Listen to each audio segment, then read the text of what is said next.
Hello students, मेरा नाम धीरज Mohan Dwivedi and स्वागत है आपके फेवरेट चैनल मैग्नेट ब्रेन्स पर। मैग्नेट ब्रेन्स एक ऐसा चैनल जहां पर आपको मिलता है बिल्कुल फ्री ऑनलाइन एजुकेशन और वो भी एक क्वालिटी एजुकेशन। तो चलें, आज हम शुरू करेंगे आपके क्लास 12 फिजिक्स का जो चैप्टर है, chapter number 4 moving charges and magnetism का एग्जाम्पलर क्वेश्चन। ठीक है, एग्जाम्पलर क्वेश्चन एक ऐसा क्वेश्चन होते हैं जो एनसीईआरटी इशू करती है, एक अच्छे लेवल का क्वेश्चन। मतलब अगर मैं कहूं आपसे कि अगर आपका जो हम कहते हैं ना कि यार बोर्ड का पेपर बहुत टफ है, ठीक है, एक्चुअली में वो वहां पर जो क्वेश्चंस पूछे जाते हैं वो एग्जाम्पलर से भी क्वेश्चंस आते हैं। ठीक है, तो बहुत ही अच्छे, बहुत ही डीप थिंकिंग क्वेश्चंस रहेंगे। मतलब यहां पर क्वेश्चंस को अगर अटेम्प्ट करना है तो आपका जो थ्योरी है, जो कॉन्सेप्ट है, वो बिल्कुल क्रिस्टल क्लियर होना चाहिए, तब जाके इनके क्वेश्चंस को आप डील कर पाओगे। ठीक है, तो चलें शुरू करते हैं। यहां पर तो यहां पर बेसिकली सेगमेंट्स में है, तो अभी अपन करेंगे मल्टीपल चॉइस क्वेश्चन जिसके अंदर आपको टोटल 11 क्वेश्चंस मिलेंगे, उसको अपन सॉल्व करते हैं। तो चलें शुरू करते हैं। एमसीक्यू क्वेश्चन नंबर 1 क्या बोल रहा है सवाल में? Two charged particles traverse identical helical path in a completely opposite sense in a uniform magnetic field B equal to B naught K। ठीक है, यहां पर दो चार्ज पार्टिकल्स हैं, ठीक है, वो एकदम आइडेंटिकल हेलिकल पाथ में मूव कर रहे हैं इन कंप्लीटली ऑपोजिट सेंस। मतलब अगर एक चार्ज पार्टिकल ऐसे मूव कर रहा होगा तो दूसरा वाला जो है वो ऐसे मूव कर रहा होगा। मतलब दोनों हेलिकल पाथ डायमेंशन वाइज बिल्कुल सेम होंगे। मतलब जो इस वाले का हेलिकल पाथ का रेडियस होगा वही इसका भी होगा। ठीक है, मतलब दोनों हेलिकल पाथ का रेडियस, दोनों में जो चार्ज पार्टिकल की वेलोसिटी है वो सेम है और दोनों सेम मैग्नेटिक फील्ड में मूव कर रहे हैं। लेकिन ऑपोजिट सेंस का मतलब ये कि दोनों का डायरेक्शन बस अलग अलग होगा, है कि नहीं? बाकी जो हेलिकल पाथ का जो डायमेंशन है वो बिल्कुल सेम रहेगा। ठीक है, अब देखो ध्यान से, यहां पर अपन को ऑप्शंस देखते हैं। ठीक है, क्या ऑप्शन बोल रहे हैं? They have equal z components of momentum, मतलब मोमेंटम का जेड कंपोनेंट सेम होगा। They must have equal charges, या they necessarily represent a particle antiparticle pair. The charge to mass ratio satisfy E by m of first particle plus E by m of second particle should be equal to 0। क्या होगा इनमें से option? तो एक काम करते हैं, ठीक है, ध्यान देना। आप ये बताओ, अगर मैं हेलिकल पाथ की बात करूं तो ये बताओ मैग्नेटिक फील्ड आपका z के लॉन्ग एग्जिस्ट कर रहा है, ठीक है, k कैप का मतलब क्या होता है? z के लॉन्ग एग्जिस्ट कर रहा है, ठीक है। तो यहां पर मैग्नेटिक फील्ड तो z के लॉन्ग है, वैल्यू है बी नॉट के कैप, ठीक है, ये z एक्सिस है ना? ओके, ये आपका मैग्नेटिक फील्ड है इस डायरेक्शन में। अब यहां पर हेलिकल पाथ फॉलो कर रहा है, डेट मींस जो चार्ज पार्टिकल है उसको एक एंगल पे प्रोजेक्ट किया गया होगा विथ वेलोसिटी v सपोज, ठीक है, एक एंगल पे, से एंगल थीटा, है ना? अब देखो ध्यान से, यहां पर मैं ये कहूंगा कि इसने मान लो ये हेलिकल पाथ फॉलो किया,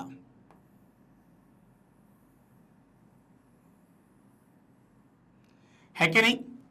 अब जो आपका दूसरा पार्टिकल है, ठीक है, वो एकदम ये ऐसे जाके देखो, इसका डायरेक्शन कैसा है? ये आपका क्या है?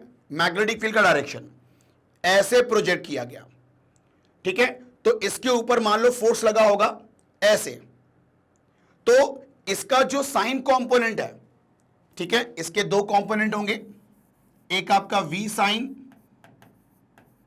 और आपका ये होगा v कॉस। v साइन की वजह से इसके ऊपर फोर्स लगा होगा इनवर्ड, मान लो, तो आपका ये ऐसे मूव करना चाह रहा है, लेकिन due to its cos component उसका फॉरवर्ड मोशन भी होगा, तो ये ऐसे मूव करेगा, ऐसे, ठीक है। और वहीं अगर मैं बात करूं कोई और चार्ज होगा, मतलब एक और चार्ज है, उसका ऑपोजिट सेंस, मतलब वो ऐसे मूव कर रहा होगा। ठीक है, अब वो शो कैसे करूं मैं आपको, यहां पर आपको इमेजिन ही करना पड़ेगा।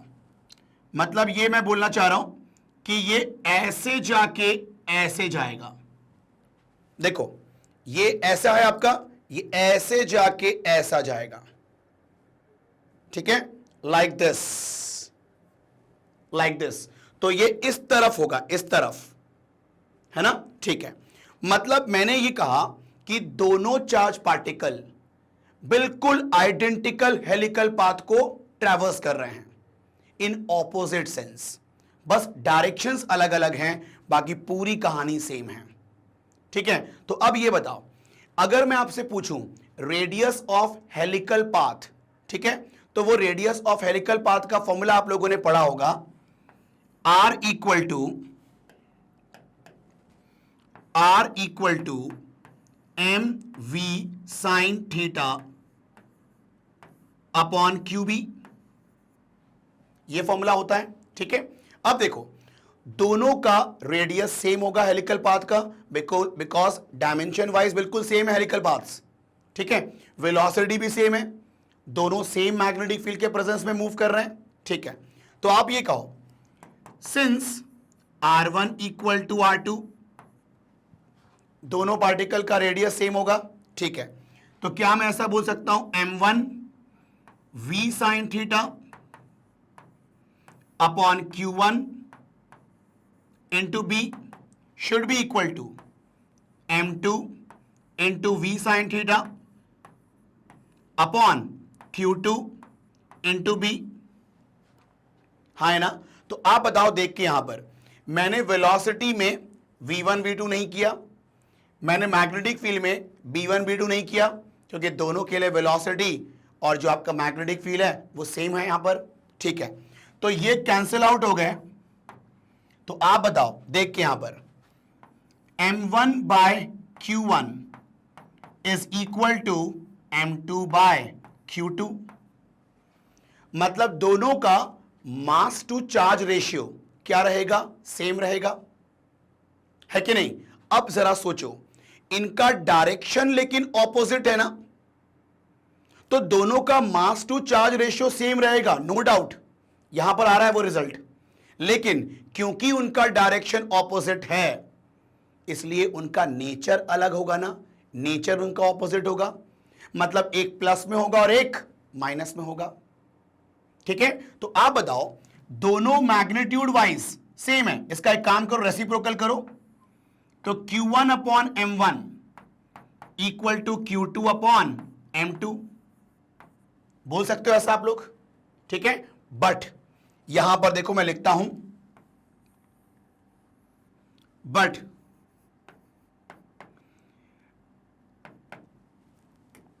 There direction are opposite, direction are opposite,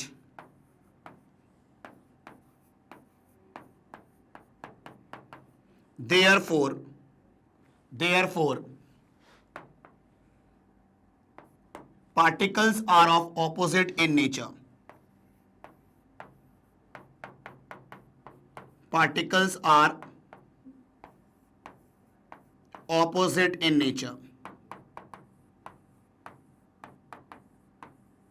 ठीक है, मतलब यहां पर दोनों की वैल्यू सेम रहेगी, लेकिन एक पॉजिटिव में रहेगा और एक नेगेटिव में रहेगा। तो जरा सोचो, अगर Q बाय M एक पॉजिटिव में है और एक नेगेटिव में है, तो दोनों का जो सम होगा वो जीरो होगा ना। ठीक है, आप ये देखो, ये आपका Q बाय M है, मतलब Q1 बाय M1 है, यहां पर 1 लगा है, इसको बोल सकते हो Q1 बाय M1, और ये Q2 बाय M2। तो आप बताओ, दोनों की वैल्यू बिल्कुल सेम है और एक पॉजिटिव और एक नेगेटिव है, तो उनका समेशन कितना आएगा, जीरो ही आएगा ना, है कि नहीं। तो यहां पर हम कहेंगे कि ये वाला जो रिलेशन है वो सेटिस्फाई करेगा, मतलब आवर आंसर इज डी। ठीक, तो यहां पर आपको मैं फिर से कहता हूं कि यहां पर हेलिकल पाथ टोटली आइडेंटिकल हैं सिवाय डायरेक्शन के। तो टोटली आइडेंटिकल है मतलब रेडियस दोनों के सेम होंगे। मैंने रेडियस इक्वेट किया, वहां से क्या मालूम चला कि मास टू चार्ज रेशियो दोनों का सेम होगा, लेकिन क्योंकि डायरेक्शन ऑपोजिट है, ठीक है, तो एक पॉजिटिव होगा एक नेगेटिव होगा, और दो इक्वल चीजों का अगर साइन ऑपोजिट होता है तो उनका समेशन 0 होता है, मतलब ये रिलेशन सेटिस्फाई करेगा। Is it clear? ठीक है, तो आप लोग इसका स्क्रीनशॉट लें, फिर हम बात करते हैं क्वेश्चन नंबर 2 क्या कहता है। चलो अब देखते हैं क्वेश्चन नंबर 2 क्या बोल रहा है यहां पर। Biot-Savart law indicates that the moving electrons, that is velocity v, produces a magnetic field b such that, देखो बायोट-सेवर्ट लॉ ने इंडिकेट किया था कि जो मूविंग इलेक्ट्रॉन्स होते हैं, ठीक है, जिनकी कुछ वेलोसिटी होती है, मूविंग इलेक्ट्रॉन्स, वो मैग्नेटिक फील्ड प्रोड्यूस करते हैं, है ना? ठीक है, such that B perpendicular to V, मतलब वो मैग्नेटिक फील्ड प्रोड्यूस करते हैं जिसका डायरेक्शन वेलोसिटी के परपेंडिकुलर होता है, या फिर पैरेलल होता है, या फिर इट ओबे इनवर्स क्यूब लॉ, या फिर it is along the line joining the electron and point of observation. मतलब जो मैग्नेटिक फील्ड प्रोड्यूस करेगा वो along the line joining electron and point of observation के अलोंग होगा, ठीक है, मतलब जिस डायरेक्शन में वेलोसिटी होगी और जहां से ऑब्जर्व की जा रही है उस लाइन के अलोंग होगा आपका मैग्नेटिक फील्ड, ये बोल रहा है। तो इन चारों में से कौन सा करेक्ट है ये अपन को बताना है। तो एक काम करो, तुम ये बताओ, इलेक्ट्रॉन अगर मोशन में है तो वो करंट पोसेस करेगा ना, और आपको ये पता है ना कि कोई भी कंडक्टर में अगर करंट फ्लो कर रहा है तो वो अपना मैग्नेटिक फील्ड प्रोड्यूस करता है, ठीक है, तो करंट मैग्नेटिक फील्ड प्रोड्यूस कर रहा है, मतलब मूविंग इलेक्ट्रॉन्स भी मैग्नेटिक फील्ड प्रोड्यूस करेगा, ठीक है। अब बायोट-सेवर्ट लॉ क्या कहता है, यहां देखो, बाय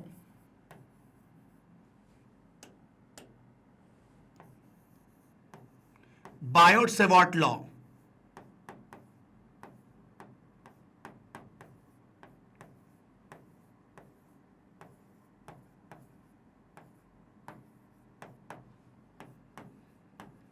यहां पर बायोट-सेवर्ट लॉ क्या कहता है, देखो बायोट-सेवर्ट लॉ ने एक स्मॉल करंट एलिमेंट के कारण किसी पॉइंट पर मैग्नेटिक फील्ड कितनी होगी वो बताया था उसने। तो स्मॉल करंट एलिमेंट मान लिया आइडियल, तो उसके कारण मैग्नेटिक फील्ड कितना होगा किसी पॉइंट पर, तो वो आप लोगों ने पढ़ा होगा, dB is equal to mu not upon 4 pi into I dl sine theta upon R square, ठीक है ना। चलो अब देखो यहां तो साफ दिख गया ना कि magnetic field inverse square law होगा आपका, नॉट क्यूब, तो ये वाला ऑप्शन तो रिजेक्ट हो गया आपका, यही दिख गया अपने को, ठीक है। अब देखो यहां पर मैं काम कर रहा हूं, इस एक्सप्रेशन को चार्ज के टर्म्स में कन्वर्ट कर रहा हूं और वेलोसिटी के टर्म्स में कन्वर्ट कर रहा हूं मैं इसको, ठीक है। तो अब ध्यान देना आप लोग, यहां पर ये देखो म्यू नॉट अपॉन 4 पाई, क्या मैं ऐसा लिख सकता हूं, यहां पर I को लिखा dq बाय dt और ये आपका dl sine theta upon R square होगा ऐसा, ठीक है। अब देखो यहां पर ध्यान से, dl बाय dt को मैं वेलोसिटी लिख सकता हूं,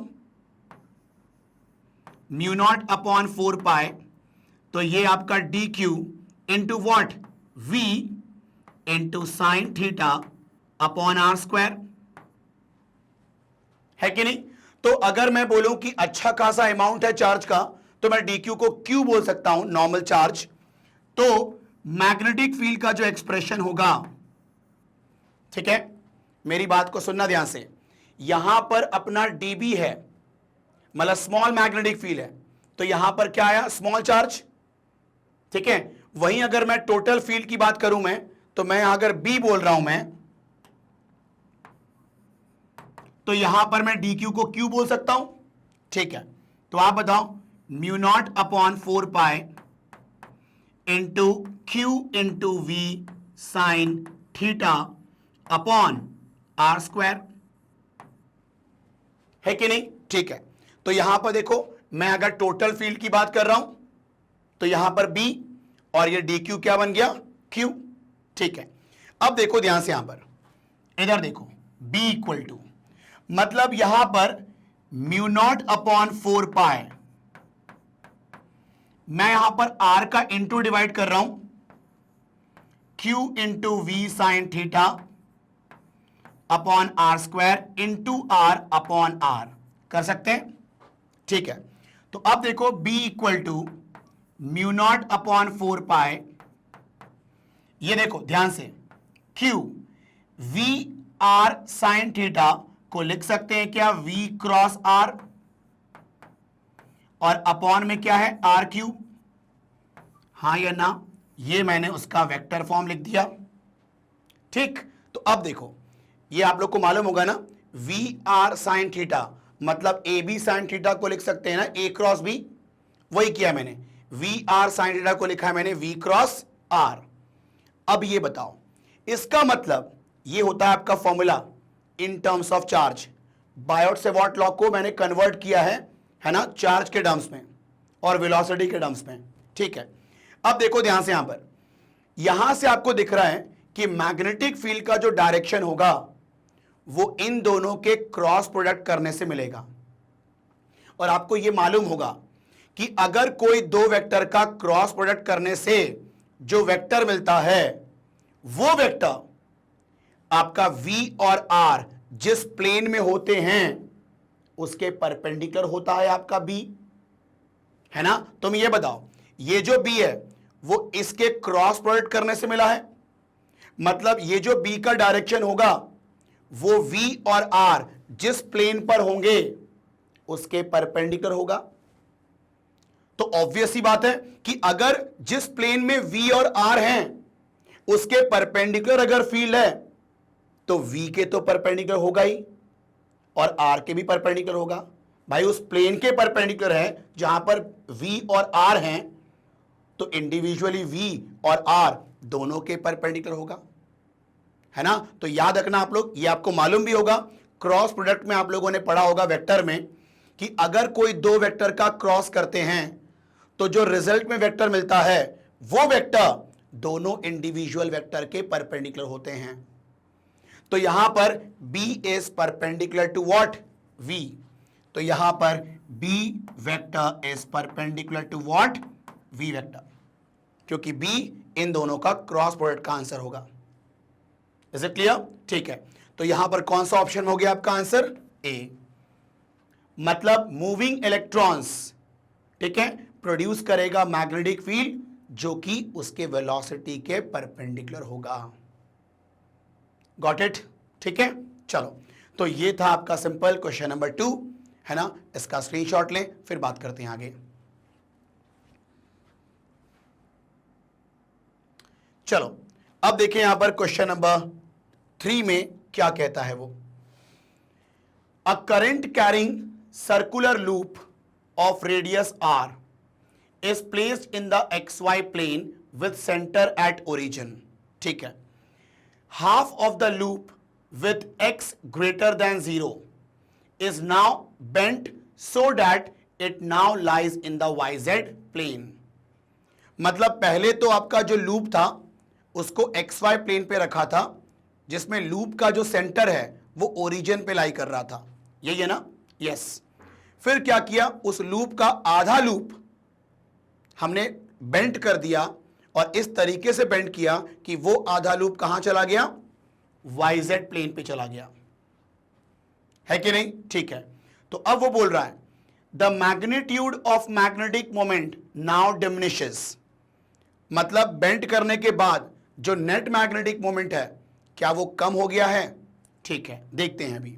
the magnetic moment does not change, या फिर कोई मैग्नेटिक मोमेंट में चेंज नहीं आएगा। फिर see the magnitude of B at 0,0,z, मतलब z एक्सिस पे जो आपका मैग्नेटिक फील्ड होगा वो इंक्रीज हो जाएगा। या फिर magnitude of B at 0,0,z is unchanged, ठीक है, या फिर मैग्नेटिक फील्ड चेंज नहीं होगा। तो यहां पर चार ऑप्शन में क्या बोल रहा है, मैग्नेटिक मोमेंट घटेगा या अनचेंज रहेगा, या मैग्नेटिक फील्ड बढ़ेगा या अनचेंज रहेगा। तो मुझे मैग्नेटिक मोमेंट और मैग्नेटिक फील्ड दोनों कैलकुलेट करनी पड़ेगी, है कि नहीं। चलो करते हैं, यहां पर ध्यान देना बस आप लोग, इधर देखना। चलते हैं अपन नेक्स्ट पेज में। देखो ये देखो, मैं यहां पर बनाता हूं, थोड़ा अच्छा सवाल है ये। देखो ये आपका मैंने मान लिया z एक्सिस, ये आपका y एक्सिस, ये आपका, चलो इसको मान लेते हैं x, इसको y और इसको z मान रहा हूं मैं, ठीक है। चलो अब ध्यान देना, हाँ अब जो लूप है, ठीक है, इनिशियली वो आपका कौन से प्लेन में था, इसको मैं x मान रहा हूं, इसको मैं y मान रहा हूं और इसको z मान रहा हूं, ठीक है। अभी जो लूप है ना वो xy प्लेन पे है, मतलब loop will be like this. चलो रेड से ही करता हूं मैं इसको,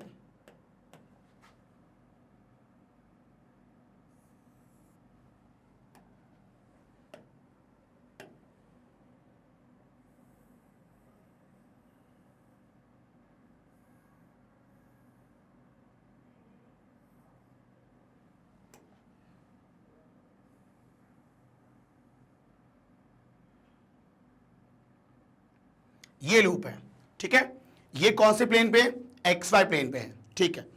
अब देखो ध्यान से यहां पर, तो तुम ये बताओ यहां पर अगर मैं डायरेक्शन ऑफ करंट इसका मान लेता हूं एंटी क्लॉकवाइज, ठीक है, तो यहां पर जो मैग्नेटिक मोमेंट होगा, ठीक है, वो क्या होगा आपका अलोंग z एक्सिस होगा, अलोंग z एक्सिस। तो मान लो इस समय जो मैग्नेटिक मोमेंट होगा वो m है। अच्छा, इस लूप का जो रेडियस है वो r है, ठीक है, इसका रेडियस है r, ठीक है। तो मैग्नेटिक मोमेंट कितना होगा अभी यहां पर, m is equal to, formula होता है NIA, फॉर्मूला होता है मैग्नेटिक मोमेंट का NIA। अब क्योंकि लूप में एक ही टर्न है तो n की वैल्यू 1 हो जाएगी, तो यहां पर I इंटू A मतलब एरिया, तो वो होगा पाई इंटू आर स्क्वायर। मतलब इसको अगर सही से लिखूं मैं तो पाई आर स्क्वायर इंटू आई, ऐसा लिख दूं मैं, चलेगा, ठीक है। ये आपका इनिशियल कंडीशन है मैग्नेटिक मोमेंट का। इज इट क्लियर, ठीक है। एंड लगे हाथ, या एक काम करते हैं, पहले मैग्नेटिक मोमेंट को लेके बात करते हैं, फिर मैग्नेटिक फील्ड को लेके बात करेंगे, ठीक है। अब देखो, अब मैं क्या कर रहा हूं, इस लूप के आधे पार्ट को बेंड कर रहा हूं। तो कैसे बेंड कर रहा हूं, ध्यान देना, थोड़ा सा आपको इमेजिन करना पड़ेगा। ये आपका होगा नेगेटिव वाई एक्सिस ना, ये वाला, ठीक है। अब देखो इसको, ये वाला जो पार्ट है ना, ये वाला पार्ट यहां तक, इसको ऐसे बेंड कर दिया है लाइक दिस। मैं अलग कलर शो करता हूं,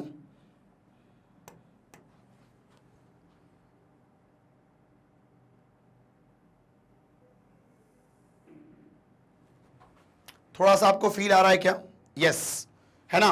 इसको ऐसे बेंड कर दिया है, ठीक है। अब देखो ध्यान से, एक मिनट, ऐसे करना होगा ना इसको, ऐसे बेंड कर दिया, देखो ये ऐसा उठा दिया है, इसको उठा दिया है ना। अब ये जो आपका प्लेन है ना, ये वाला प्लेन, ये आपका YZ प्लेन पे हो गया है, ठीक। तो ये देखो, और थोड़ा सा मैं क्लियर करता हूं, ऐसा, हाँ है ना, ये वाला ऐसे बेंट हो गया है, ये वाला ऐसे बेंट हो गया है। थोड़ा छोटा दिख रहा है क्या, एक मिनट, ऐसे, क्लियर है, ऐसे बेंट हो गया ये, हाँ है ना। नाउ अब देखो ध्यान से, ये जो करंट अब ऐसे है, ये करंट ऐसे आके, अब ये करंट इसमें जाएगा ना, फिर ये करंट ऐसे आएगा और ऐसे जाएगा, ठीक है, अब यहां करंट आएगा ऐसे, ठीक है, ये सेकंड केस है।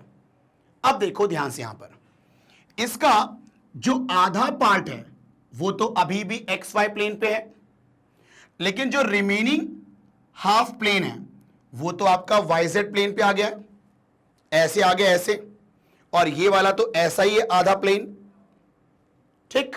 चलो, ये वाई जेड प्लेन पे आ गया हाफ हाफ, ठीक है। अब देखो यहां पर इस आधे वाला जो प्लेन है, ये जो हाफ प्लेन है, उसका मैग्नेटिक मोमेंट अलग डायरेक्शन में होगा, और जो रिमेनिंग हाफ प्लेन है जो वाई जेड पे है, उसका मैग्नेटिक मोमेंट अलग डायरेक्शन में होगा, ठीक है। तो पहले मैं इसका निकालता हूं मैग्नेटिक मोमेंट जो अभी भी वाई एक्स वाई प्लेन पे है। तो देखो, when half of loop bend, ठीक है। तो देखो यहां पर ध्यान देना, since magnetic moment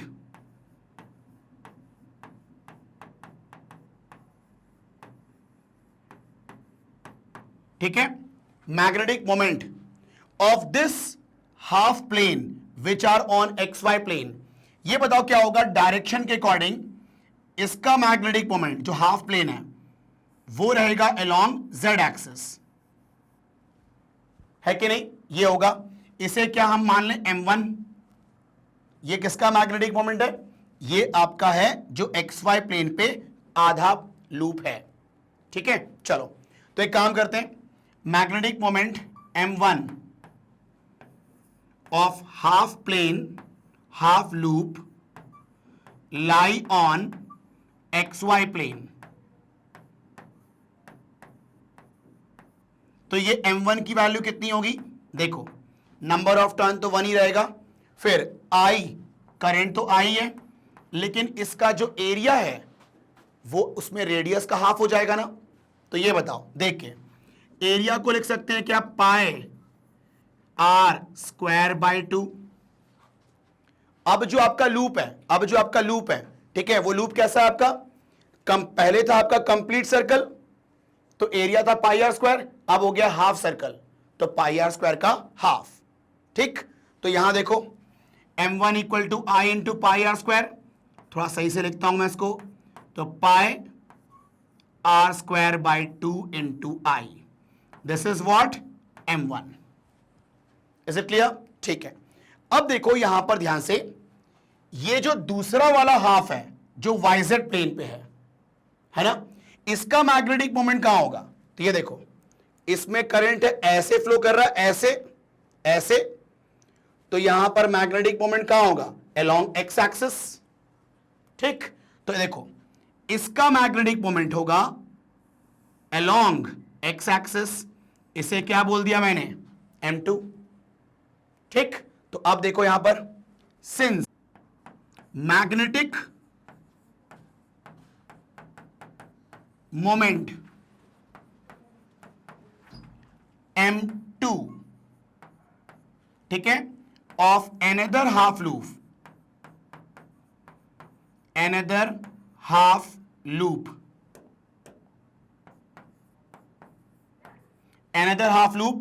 lie on yz plane,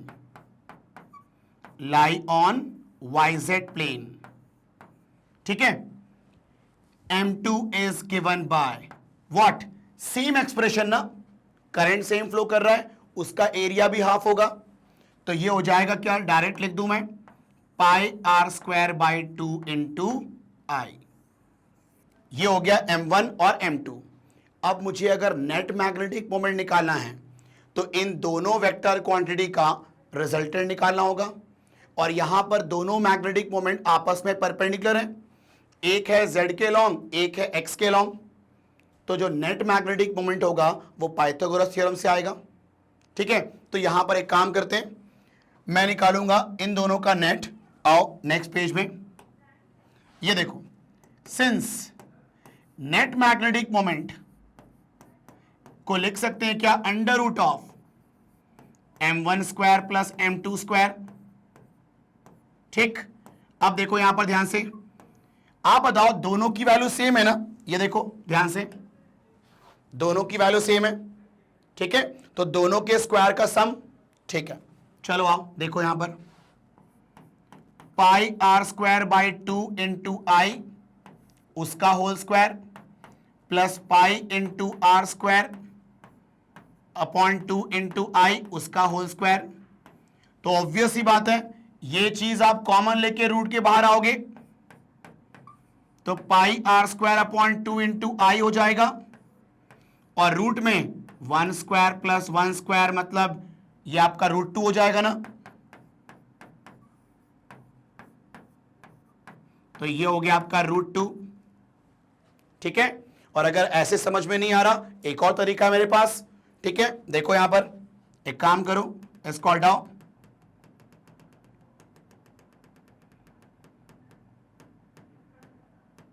देखो आप ऐसे भी सोच सकते हो, दिस प्लस दिस दोनों सेम है, तो आप बोल सकते हो क्या, twice of pi r square by 2 into I का होल स्क्वायर। तो आप बताओ, इसका रूट करेंगे तो रूट स्क्वायर कैंसिल हो जाएगा, तो इसका square cancel, pi r square upon 2 into I, और ये 2 का तो रूट रहेगा ना, √2। तो अब बताओ, पाई आर स्क्वायर आई ये कैंसिल हो जाएगा तो नीचे √2 बचेगा ना, ठीक, तो ये हो जाएगा आपका नेट मैग्नेटिक मोमेंट। और आप बताओ, जो आपका इनिशियल मैग्नेटिक मोमेंट था वो क्या था, पाई आर स्क्वायर आई था ना आपका, देखो यहां पर, ये देखो जो इनिशियल मैग्नेटिक मोमेंट था वो क्या था, पाई आर स्क्वायर आई, ठीक। तो आप बताओ, देख के यहां पर,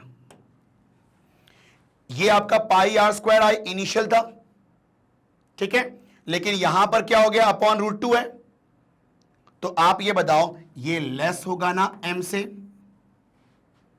ठीक है, किसी चीज में आपने √2 का डिवाइड कर दिया और ये 1 से बड़ी वैल्यू होती है 1.414, है ना, तो आपका जो भी आंसर होगा वो m से कम होगा ना, मतलब इनिशियल मैग्नेटिक मोमेंट से। आ रही है बात समझ में आपको, ठीक है। यहां पर तुम ऐसे भी देख सकते हो, ये देखो पाई आर स्क्वायर आई क्या होगा, m, तो आप बताओ net magnetic moment equal to what,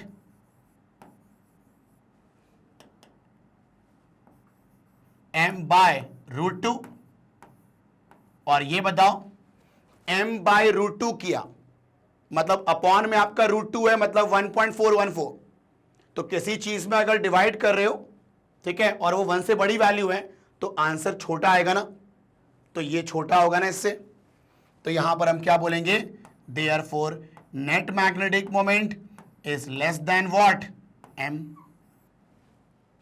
ठीक, मतलब मैग्नेटिक मोमेंट यहां पर कम हो जाएगा।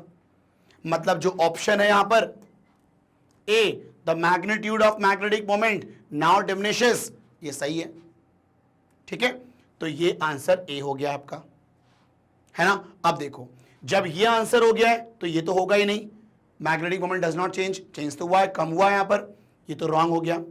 लेकिन एक बार अब मैग्नेटिक फील्ड को भी देख लेते हैं यार, है कि नहीं, क्या वो इंक्रीज हुआ है या डिक्रीज हुआ है या कोई चेंज नहीं होगा, देखते हैं अब यहां पर मैग्नेटिक फील्ड को लेकर के, ठीक है। चलो आओ देखते हैं, यहां पर ध्यान देना।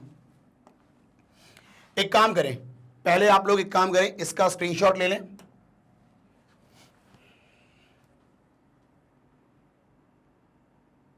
फिर इसका स्क्रीनशॉट ले लें।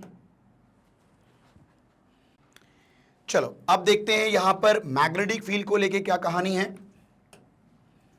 देखो अब हम बात करेंगे कि उसका जो मैग्नेटिक फील्ड है, ठीक है, जैसे ही उसको हाफ पोर्शन को बेंड किया तो उसका जो नेट मैग्नेटिक फील्ड है वो पहले के मैग्नेटिक फील्ड के मुकाबले कम हुआ है कि बढ़ गया है या कोई चेंज नहीं आया है, देखते हैं अपन, ठीक है।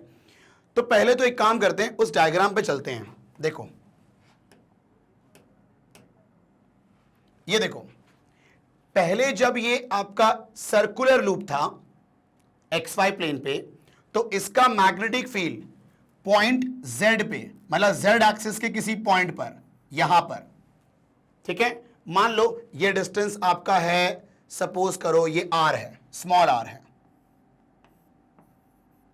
स्मॉल आर मान लिया मैंने, ठीक है। तो स्मॉल आर दूरी पे कितना होगा आपका मैग्नेटिक फील्ड, तो उसका फॉर्मूला कैसे निकालोगे, मतलब फॉर्मूला कौन सा यूज करोगे, magnetic field due to circular coil at the axial position, वो वाला फॉर्मूला यूज करेंगे हम लोग, ठीक है। अब ध्यान देना, इधर देखो, ये देखो, magnetic field at the axial position है ना, ये क्या हो जाएगा आपका mu not upon 2 into N होता है, एन तो लेकिन 1 है, नंबर ऑफ टर्न तो एक ही है कॉइल का, तो एन 1 है, आई रेडियस का स्क्वायर, रेडियस आर है यहां पर, अपॉन रेडियस का स्क्वायर प्लस डिस्टेंस का स्क्वायर जो कि स्मॉल आर माना है मैंने, होल पावर 3/2, ये फॉर्मूला होता है, ठीक है। अब देखो, ये जो आपका मैग्नेटिक फील्ड है ये सर्कुलर लूप की वजह से है, ठीक है। अब एक काम करते हैं, इसमें कुछ चेंजेस कर रहा हूं मैं, ठीक है, ध्यान देना बस। म्यू नॉट अपॉन, मैं यहां पर क्या कर रहा हूं, पाई का इंटू डिवाइड कर रहा हूं मैं, ठीक है। ये देखो 2 इंटू पाई है ना, मैं ये कहता हूं पाई ना करके 2 पाई का इंटू करो, बेटर रहेगा। 2 पाई का इंटू डिवाइड किया मैंने, कर सकते हैं कि नहीं, ठीक है। अब देखो यहां पर ध्यान से, ये हो जाएगा mu not upon 4 pi into 2 pi into I R square upon R square plus small R square whole power 3/2, ये होगा आपका magnetic field due to circular coil at a distance of what, small R, ठीक है। अब देखो circular coil है तो उसकी वजह से मैग्नेटिक फील्ड ये वाली वैल्यू है, तो सर्कुलर कॉइल है तो जो एंगल होगा वो 2 पाई होगा ना, सर्कुलर कॉइल है मतलब हर सेगमेंट का होगा यहां पर कंट्रीब्यूशन, मतलब हर सेगमेंट का जो एंगल सबटेंडेड होगा वो 2 पाई होगा, ठीक है। अगर वहां पर हाफ सर्कल होगा तो यहां पर एंगल क्या हो जाएगा, पाई हो जाएगा ना, ठीक है। आप ये बताओ फुल सर्कल के लिए ये आपका 2 पाई, तो हाफ सर्कल के लिए कितना होगा, मतलब सेमी सर्कल के लिए कितना हो जाएगा ये एंगल, पाई ना, है ना। तो मैंने क्या किया, फॉर्मूले को ये एंगल के टर्म्स में कन्वर्ट कर दिया, ठीक है। तो उस सर्कल का जितना भी पोर्शन लोगे उसके अकॉर्डिंग आप एंगल ले लेना, तो उस पर्टिकुलर सेगमेंट के कारण मैग्नेटिक फील्ड मिल जाएगा आपको, ठीक है। तो अब देखो ध्यान से सुनो, आप ये बताओ जब हम उसको 2 पार्ट में बेंड करेंगे, जब हम उसको 2 पार्ट में बेंड करेंगे, ठीक है, तो पहले पार्ट का मैग्नेटिक फील्ड क्या होगा, mu not upon 4 pi into pi into I R square upon R square plus R square की पावर 3/2, यहां पर एंगल पाई हो जाएगा, और दूसरे की वजह से भी क्या होगा, mu not upon 4 pi into I R square upon R square plus R square की पावर 3/2 होगा ना ऐसा, ठीक है। तो यहां पर देखो व्हेन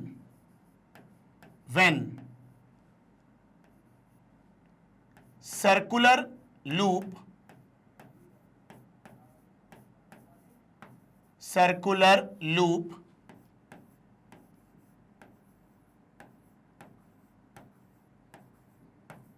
bent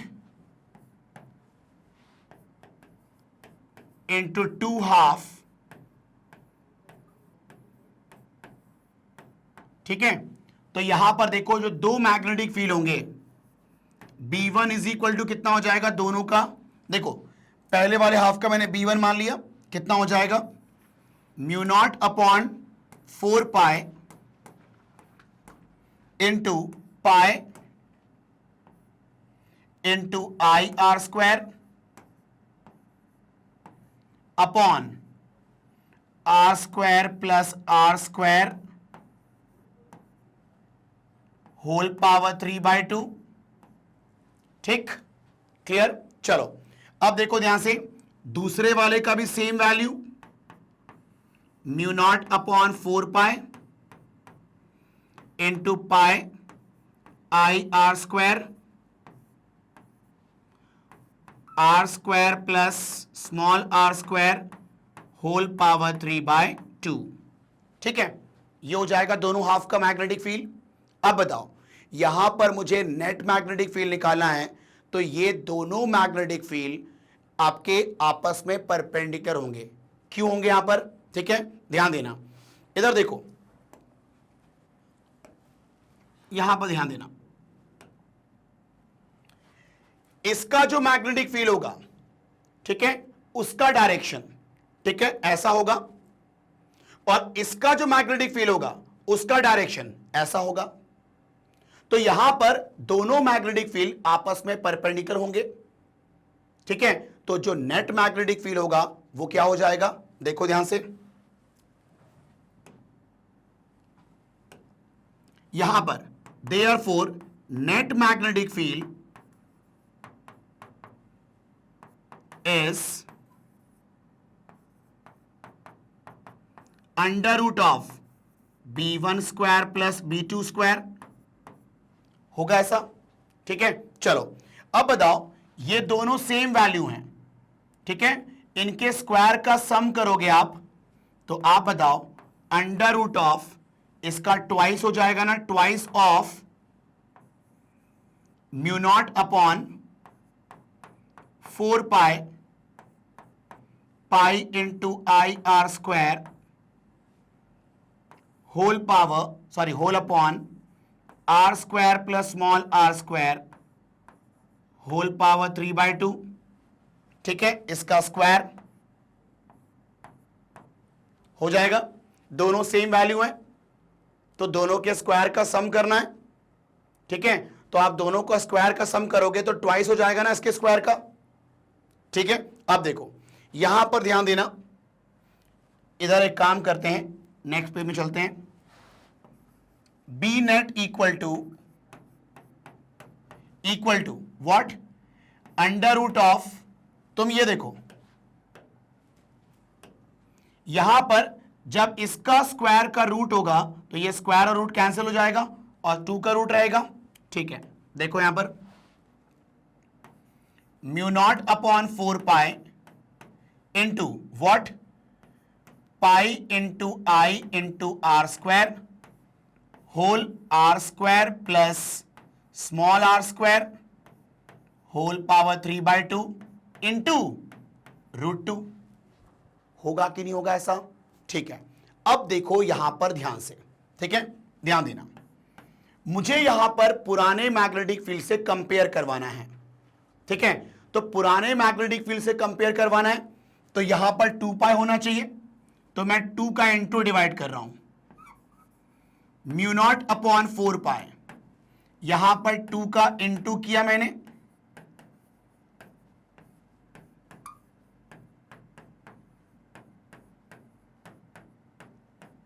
तो यहां पर 2 का डिवाइड किया मैंने। ठीक है, ये हो गया आपका √2।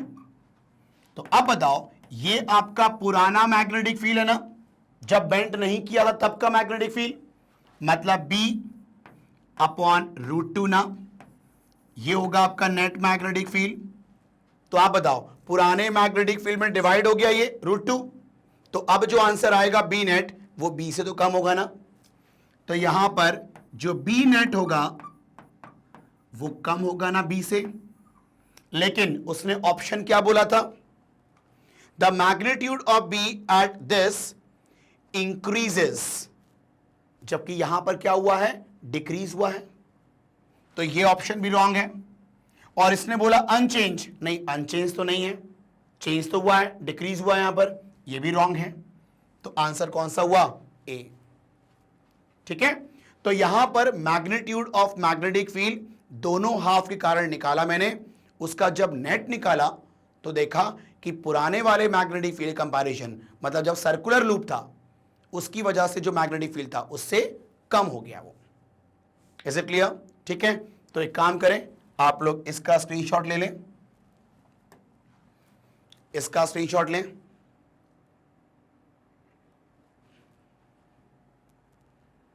फिर इसका स्क्रीनशॉट ले लें, चलो अब हम देखते हैं यहां पर नेक्स्ट क्वेश्चन क्या कहता है वो, देखो ध्यान से।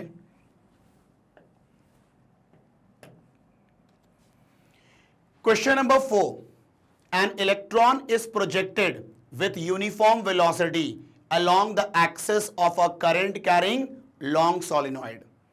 एक इलेक्ट्रॉन को प्रोजेक्ट किया हमने यूनिफॉर्म वेलोसिटी से along the axis of current carrying solenoid। Solenoid के एक्सिस के along इलेक्ट्रॉन को प्रोजेक्ट किया है, ठीक है। Which of the following is true? The electron will be accelerated along x axis। क्या इलेक्ट्रॉन एक्सेलरेट होगा along axis? ठीक है। The electron path will be circular about the axis। क्या एक्सिस के अबाउट सर्कुलर होगा पाथ उसका electron का? The electron will experience a force at 45 degree to the axis and hence execute a helical path। क्या electron के ऊपर force 45 degree angle पे लगेगा क्या, जिसकी वजह से उसका पाथ हेलिकल हो जाएगा, ऐसा होगा क्या? या फिर the electron will continue to move with uniform velocity along the axis of solenoid. Yes, this is the right answer. मालूम क्यों?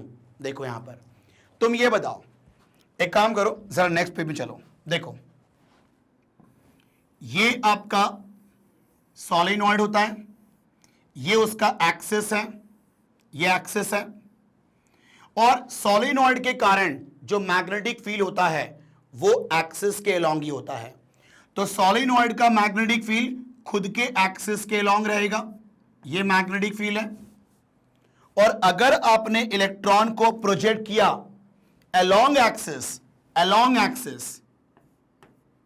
आपने मान लो इलेक्ट्रॉन को प्रोजेक्ट किया विथ वेलोसिटी v, तो आप बताओ वेलोसिटी और मैग्नेटिक फील्ड के बीच का एंगल कितना होगा? 0 डिग्री है कि नहीं? या फिर अगर आपने ऑपोजिट टू फील्ड भी, ये भी तो अलोंग एक्स, ये होगा ना एक्सिस। तुम बताओ अगर इलेक्ट्रॉन को तुमने ऐसे प्रोजेक्ट किया मान लो, ये भी तो अलोंग द एक्सिस कहलाएगा, ठीक है। तो यहां पर एंगल कितना हो जाएगा वेलोसिटी और मैग्नेटिक फील्ड के बीच में? 180 डिग्री। मतलब अगर आप इलेक्ट्रॉन को along the axis of solenoid project करते हो, ठीक है, तो वो जो वेलोसिटी है वो या तो फील्ड के अलोंग होगा या फील्ड के ऑपोजिट होगा। मतलब या तो एंगल 0 डिग्री होगा या फिर एंगल 180 डिग्री होगा। और ये बताओ force acting on charge particle formula होता है QVB sin थीटा, है कि नहीं? And since theta equal to 0 degree और 180 डिग्री, ठीक है, तो यहां पर साइन 0 रखो या साइन 180 रखो, आंसर 0 ही आना है। मतलब यहां पर कोई फोर्स नहीं लगेगा ना, ठीक है। तो इलेक्ट्रॉन के ऊपर अगर कोई फोर्स नहीं लगेगा मतलब उसका वेलोसिटी यूनिफॉर्म रहेगा ना, मतलब वो कोई डिफ्लेक्शन शो नहीं करेगा, वो सीधा निकलते जाएगा, ठीक है। तो यहां पर हम बोलेंगे therefore electron will continue with same constant velocity, same constant velocity, क्योंकि उसके ऊपर कोई फोर्स नहीं है। Is it clear? ठीक है, चलो तो कौन सा ऑप्शन मैच किया यहां पर? Option D. Is it clear? कोई दिक्कत तो नहीं? ठीक है, तो ये हो गया आपका क्वेश्चन नंबर 4। तो एक काम करें, इसका स्क्रीनशॉट ले लें। चलो अब देखते हैं यहां पर नेक्स्ट क्वेश्चन क्या कहता है वो। देखो क्वेश्चन नंबर 5 में, in a cyclotron a charge particle undergoes acceleration all the time, या फिर speed up between the dees because of the magnetic field, या फिर speed up in a dee, या slow down within a dee and speed up between dees. तो मेरी बात को सुनना ध्यान से, साइक्लोट्रॉन का टॉपिक आपको पढ़ा हुआ होना चाहिए, ठीक है, सुनना ध्यान से। ये जो डीज होते हैं, ये देखो ये ऐसा डी होता है,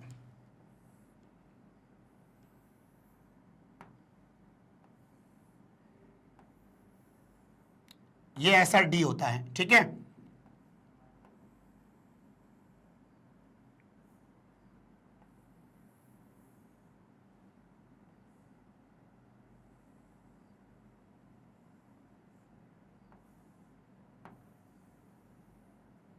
हाँ, ये ऐसा डी होता है, दोनों आमने सामने रहते हैं, ठीक है। फिर क्या होता है, इलेक्ट्रॉन जो है, जैसे सॉरी इलेक्ट्रॉन नहीं, कोई पॉजिटिव पार्टिकल यूज करते हैं हम लोग यहां पर। तो जैसे ही आपने पार्टिकल को यहां रखा वो एक्सेलरेट होगा, ठीक है, ऐसे वो एक्सेलरेट होगा अंदर, फिर ऐसा सर्कुलर पाथ लेगा, फिर ऐसे एक्सेलरेट होगा, फिर सर्कुलर पाथ रहेगा, ऐसे करके वो सर्कुलर पाथ मतलब ऐसा घूमते जाएगा वो, ठीक है। तो अब देखो सुनो, जब वो पॉजिटिव पार्टिकल डीज के बीच में रहता है, ये डीज के बीच में रहेगा, तो वो एक्सेलरेट होता है, ठीक है, बिकॉज ऑफ इलेक्ट्रिक फील्ड। और जब वो डी के अंदर चले जाता है तो सर्कुलर पाथ कवर करता है ड्यू टू मैग्नेटिक फील्ड, है ना। तो अब जरा सोचो, जब अब वो डी के बीच में रहेगा तो इलेक्ट्रिक फील्ड की वजह से एक्सेलरेट हो रहा है, मतलब एक्सेलरेट हो रहा है, ठीक है। जब वो डी के अंदर जाएगा तो मैग्नेटिक फील्ड की वजह से सर्कुलर पाथ कवर कर रहा है, और सर्कुलर पाथ तो एक्सेलरेटेड मोशन कहलाता है ना, ठीक है। लेकिन वहां पर जो एक्सेलरेशन है वो उसके वेलोसिटी के मैग्नीट्यूड को चेंज नहीं करेगा, वो उसके डायरेक्शन को चेंज कर रहा है ना, ठीक है। तो आपको ये मालूम है ना कि सर्कुलर पाथ अगर कवर करता है कोई, वहां पर भी एक्सेलरेशन होता है, उस एक्सेलरेशन को कहते हैं सेंट्रीपिटल एक्सेलरेशन। इसका मतलब यहां पर जो चार्ज पार्टिकल है वो हमेशा एक्सेलरेटेड मोड में ही रहेगा, ठीक है। डीज के बीच में है तो इलेक्ट्रिक फील्ड की वजह से एक्सेलरेट हुआ, ठीक है, तो उसका मैग्नीट्यूड इंक्रीज हुआ वेलोसिटी का। और जैसे ही वो डीज के अंदर गया तो सिर्फ सेंट्रीपिटल एक्सेलरेशन रहेगा वहां पर, लेकिन एक्सेलरेशन तो रहेगा ना, मतलब एट ऑल द टाइम, ठीक है, एक्सेलरेशन एग्जिस्ट, है ना। तो यहां पर मैं बोलूंगा इसका जो आंसर है, वैसे आंसर तो मिल चुका है, undergoes acceleration all the time, लेकिन मैं इसका एक्सप्लेनेशन लिखता हूं यहां पर, ठीक है। देखो, since charge particle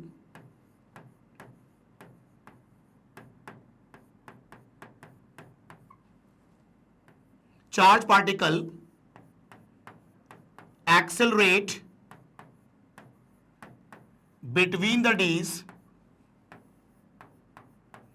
due to electric field and it cover या it travel बोलना सही रहेगा, it travel along a circular path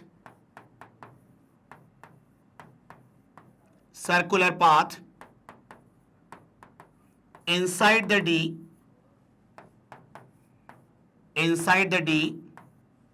due to magnetic field, ठीक है। Therefore magnetic field provide centripetal acceleration। आपको ये पता होगा ना कि अगर सर्कुलर पाथ कवर कर रहा है तो वहां पर सेंट्रीपिटल एक्सेलरेशन होता ही है, ठीक है, क्लियर है, ठीक है। तो यहां पर आंसर हो गया आपका A, undergoes acceleration all the time. यहां पर बीसीडी रॉन्ग क्यों हुआ, देखो, speed up between dees because of magnetic field, नहीं, बिटवीन डीज जो स्पीड अप होता है ना वो इलेक्ट्रिक फील्ड की वजह से होता है, मैग्नेटिक फील्ड की वजह से नहीं होता, ठीक है। उसके बाद speed up in a D के अंदर स्पीड अप होता है, नहीं, डी के अंदर तो सिर्फ डायरेक्शन चेंज होता है, उसकी स्पीड नहीं बढ़ती है, ठीक है। और slow down within a D, मतलब डी के अंदर वो स्लो डाउन होता है, नहीं, डी के अंदर तो कॉन्स्टेंटली मूव करता है लेकिन डायरेक्शन चेंज होता है। तो डी के अंदर आपका सिर्फ एक्सेलरेशन का काम क्या होता है, डायरेक्शन चेंज करना, ना कि वैल्यू को चेंज करना, ठीक है। तो ये तीनों रॉन्ग हुए, है ना, तो आंसर कौन सा हुआ आपका, ए। क्लियर, तो इसका स्क्रीनशॉट लें, फिर देखते हैं नेक्स्ट क्वेश्चन। चलो अब देखते हैं यहां पर नेक्स्ट क्वेश्चन क्या कहता है। देखो क्वेश्चन नंबर 6 में देखो, a circular current loop of magnetic moment M is in an arbitrary orientation in an external magnetic field B। ठीक है, एक सर्कुलर करंट लूप है जिसका मैग्नेटिक मोमेंट M है, ठीक है, is in an arbitrary orientation in an external magnetic field B। ठीक है, एक सर्कुलर करंट लूप है, ठीक है, जिसका मैग्नेटिक मोमेंट दिया हुआ M और वो एक आर्बिट्री ओरिएंटेशन में है, मतलब एक पर्टिकुलर ओरिएंटेशन में है इन एक्सटर्नल मैग्नेटिक फील्ड। मतलब कुल मिला के एक सर्कुलर करंट कैरिंग लूप एक मैग्नेटिक फील्ड में रखा हुआ है। ठीक, चलो, the work done to rotate the loop by 30 degree about an axis perpendicular to its plane is. तो अगर उस लूप को, है ना, उसके परपेंडिकुलर एक्सिस के अबाउट रोटेट करें 30 डिग्री से, तो कितना वर्क डन होगा। ठीक है, आओ देखो यहां पर ध्यान से, ये मान लो आपका सर्कुलर लूप है, ऐसा लूप ले लिया मैंने, हॉरिजॉन्टल लूप लिया मैंने, इसका प्लेन हॉरिजॉन्टल है। ठीक, इसमें मान लो करंट फ्लो कर रहा है आई, ठीक है, इसका मैग्नेटिक मोमेंट M, मान लो ये जिस मैग्नेटिक फील्ड में रखा हुआ है वहां पर मैग्नेटिक फील्ड के साथ मैग्नेटिक मोमेंट ने मान लो अल्फा एंगल फॉर्म किया हुआ है कि नहीं। ठीक है, अब देखो यहां पर इस कॉइल को रोटेट करना है 30 डिग्री से about an axis perpendicular to plane. तो आप बताओ, ये उसका प्लेन है, ये उसका प्लेन है, प्लेन, इसका परपेंडिकुलर एक्सिस ये होगा ना, यही मैग्नेटिक मोमेंट वाला। तो आप बताओ, इसी के अबाउट इसको रोटेट करना है, रोटेट करना है कितने एंगल से, 30 डिग्री एंगल से। और आप ये बताओ, जब हम इस कॉइल को रोटेट करेंगे इस एक्सिस के अबाउट, तो क्या ये अल्फा अफेक्ट होगा, नहीं। आप क्या कर रहे हो, इस एक्सिस के अबाउट इसको रोटेट कर रहे हो, कॉइल को रोटेट कर रहे हो। ठीक, तो यहां पर मैग्नेटिक फील्ड और मैग्नेटिक मोमेंट के बीच का एंगल तो अफेक्ट नहीं होगा ना यार, है कि नहीं। और वर्क डन का फॉर्मूला क्या होता है, W equal to what, MB into cos theta 1 minus cos theta 2, है कि नहीं। और यहां पर थीटा 1 थीटा 2 क्या होता है, angle between magnetic moment and magnetic field, angle between magnetic moment and magnetic field. ठीक, तो आप बताओ, इनिशियल में एंगल कितना था, अल्फा, और जब तुम 30 डिग्री से रोटेट करोगे तो इस अल्फा में थोड़ी ना कोई चेंज आएगा। आप अगर इसको ऐसे रोटेट कर रहे हो तो उससे मैग्नेटिक मोमेंट थोड़ी ना कोई असर हुआ, इसके ऊपर मैग्नेटिक मोमेंट पे कोई असर नहीं हुआ, और एक्सटर्नल मैग्नेटिक फील्ड भी वैसे ही रहेगा, मतलब अल्फा पे कोई असर नहीं आएगा अगर तुम उसको परपेंडिकुलर एक्सिस के अबाउट रोटेट करते हो। ठीक, तो यहां पर हम बोलेंगे here when we rotate, here when we rotate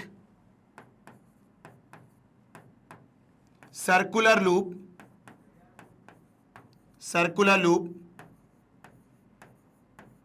about an axis perpendicular to plane, then alpha remain unaffected.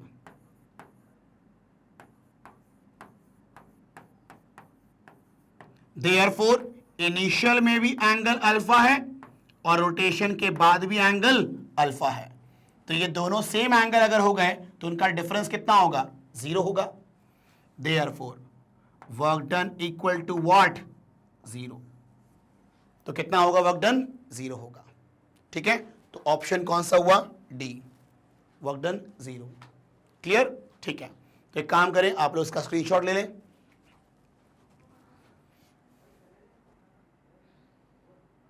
चलो, अब यहां पर हम बात करेंगे क्वेश्चन नंबर 7। ध्यान देना आप लोग यहां पर देखो। अब क्वेश्चन नंबर 7 से ना मोर देन वन करेक्ट शुरू हो गया आपका। क्वेश्चन नंबर 6 तक था आपका क्या था? सिंगल चॉइस आंसर था। अब यहां पर मोर देन वन करेक्ट आ चुका है, मतलब हर ऑप्शन को चेक करना पड़ेगा। ठीक है, चलो तो देखो यहां पर क्या बोल रहा है क्वेश्चन नंबर 7 में, ध्यान देना। The gyromagnetic ratio of an electron in an hydrogen atom according to Bohr model is, मतलब जो गायरोमैग्नेटिक रेशियो होगा इलेक्ट्रॉन का, ठीक है, of an hydrogen atom according to Bohr model, क्या वो इंडिपेंडेंट होगा of which orbit it is in, मतलब किस ऑर्बिट में मूव कर रहा है उस पर इंडिपेंडेंट होगा गायरोमैग्नेटिक रेशियो, या फिर वो गायरोमैग्नेटिक रेशियो नेगेटिव होगा कि पॉजिटिव होगा, या इंक्रीज होगा विद क्वांटम नंबर n। ठीक है, तो मेरी बात को सुनो। यहां पर गायरोमैग्नेटिक रेशियो बेसिकली ये आप लोग मॉडर्न फिजिक्स में देखोगे, लेकिन यहां पर आ गया है तो देख लेते हैं। आओ देखो ध्यान से। सिंस गायरोमैग्नेटिक रेशियो, गायरोमैग्नेटिक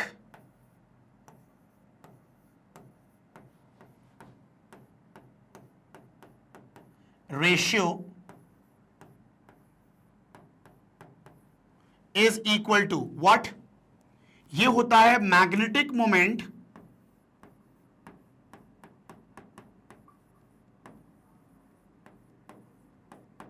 और एंगुलर मोमेंटम का रेशियो, एंगुलर मोमेंटम का रेशियो। ठीक है, अब देखो यहां पर ध्यान से देखो, मैग्नेटिक मोमेंट क्या होगा यहां पर उस इलेक्ट्रॉन का, तो ध्यान देना इधर देखो। मैं बोलूंगा मैग्नेटिक मोमेंट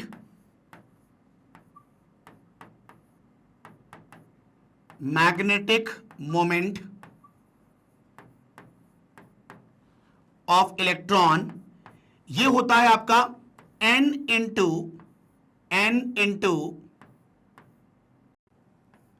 बोहर मैग्नेटॉन।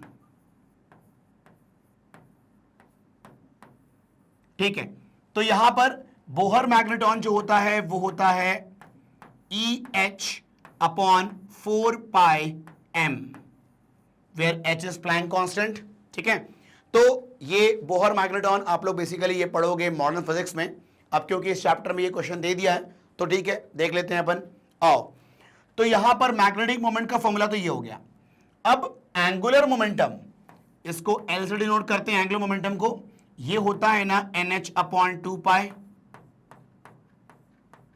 ठीक है, ये होता है एंगुलर मोमेंटम। ओके, तो अब इन दोनों का रेशियो निकालना है अपन को, इन दोनों का रेशियो। तो यहां पर देखो ध्यान से देखो, आप ये बताओ देयरफॉर गायरोमैग्नेटिक रेशियो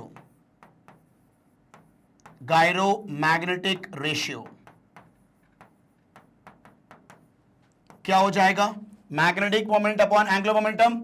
जब दोनों को डिवाइड करोगे तो आप बताओ H कैंसिल, N कैंसिल, और आपका ये 2π ये कैंसिल हो जाएगा। तो क्या बचेगा आपका डिवाइड करने पे, देखो जरा, वहां बचेगा E अपॉन NH कैंसिल हो गया, 2π ये हो जाएगा 2m।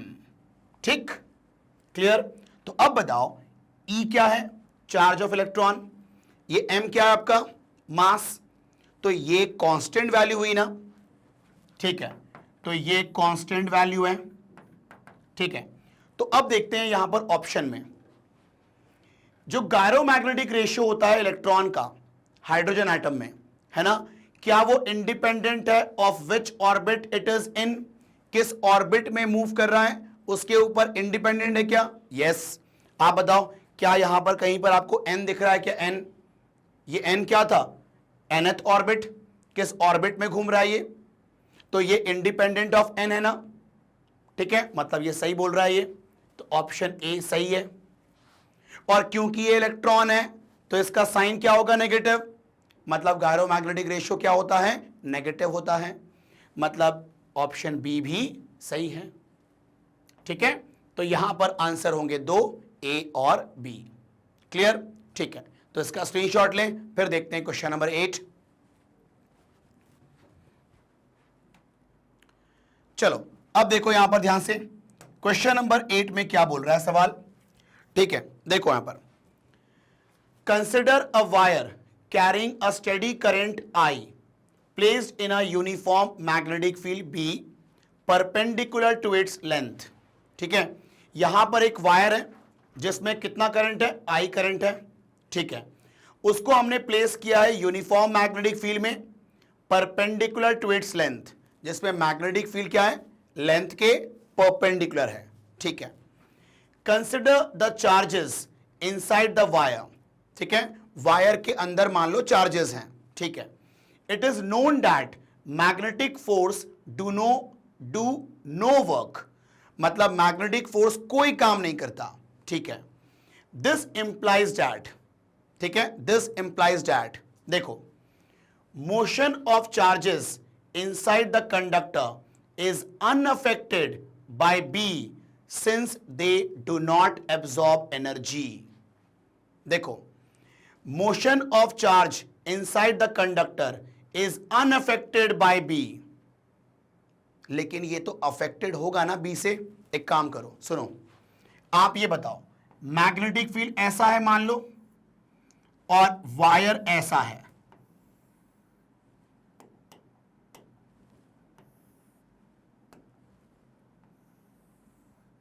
तो आप बताओ इसमें करंट आई फ्लो कर रहा है, तो मैग्नेटिक फील्ड और वायर आपस में परपेंडिकुलर हैं, तो इसमें जो इलेक्ट्रॉन्स होंगे, जो चार्जेस होंगे, ठीक है। अब देखो यहां पर करंट का फ्लो है, मतलब अंदर जो चार्जेस है उसका फ्लो है, और अगर चार्जेस का फ्लो होता है मैग्नेटिक फील्ड के प्रेजेंस में तो उसके ऊपर फोर्स लगता है ना, है कि नहीं। तो आप बताओ चार्जेस के ऊपर फोर्स लगेंगे तो क्या उसका मोशन अफेक्ट नहीं होगा, अफेक्ट होगा ना, ठीक है। लेकिन ये बोल रहा है कि अनअफेक्टेड है, मतलब ये आंसर सही नहीं है कि नहीं। यहां पर बोल देंगे एज मोशन इज अफेक्टेड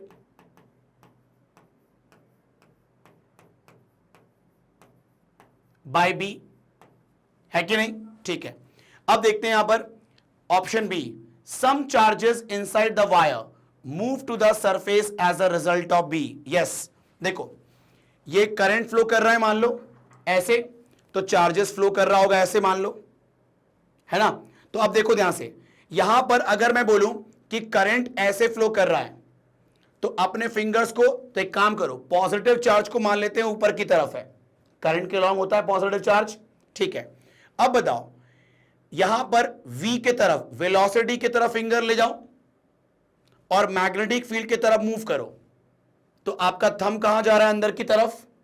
मतलब इस कंडक्टर के अंदर, वायर के अंदर जो चार्जेस होंगे जो मूव कर रहे हैं उसके ऊपर फोर्स लगेगा ना इनवर्ड डायरेक्शन में, मतलब वो चार्जेस सरफेस की तरफ जाएंगे ना, सरफेस की तरफ जाएंगे, सही बात है ये, ठीक है।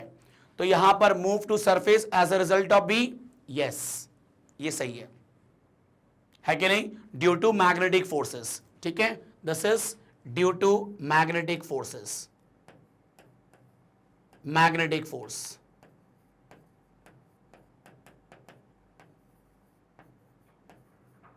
ठीक है, ऑप्शन बी सही हो गया। If the wire move under the influence of B, no work is done by the force. अब बताओ वायर जो है अगर वो मैग्नेटिक फील्ड के इंफ्लुएंस में मूव करेगा तो no work is done by the force. एक बात बताओ, ये वायर है, ये मैग्नेटिक फील्ड में रखा हुआ है, तो आप बताओ इस करंट कैरिंग कंडक्टर के ऊपर लगेगा ना फोर्स, कहां लगेगा, इनवर्ड, ठीक है। तो आप बताओ यहां पर इनवर्ड लग रहा है इसके ऊपर फोर्स, तो ये मैग्नेटिक फोर्स की वजह से डिस्प्लेस होगा ना, मतलब वर्क होगा ना, ठीक है। लेकिन ये क्या बोल रहा है, no work is done by the force, ठीक है, मतलब ये ऑप्शन रॉन्ग होगा, है कि नहीं, ठीक है। चलो तो ये देखो ध्यान से, यहां पर हम बोलेंगे as work is done by the force. ठीक, क्लियर। नाउ अब देखो ऑप्शन डी क्या है यहां पर, if the wire move under the influence of B no work is done by the magnetic force on the ions. देखो अगर wire move कर रहा है under the influence of magnetic field, मतलब अंदर की तरफ जाएगा, ये देखो ये वायर, इसके ऊपर फोर्स लगेगा अंदर की तरफ, ऐसे जाएगा, लेकिन इसके अंदर जो आयंस होंगे वो तो अलोंग द कंडक्टर मूव करेंगे ना। तो आप बताओ फोर्स के परपेंडिकुलर डायरेक्शन में मोशन है आयन का, मतलब कोई वर्क नहीं होगा ना, क्योंकि यहां पर फोर्स और डिस्प्लेसमेंट के बीच का एंगल कितना है, 90 डिग्री है।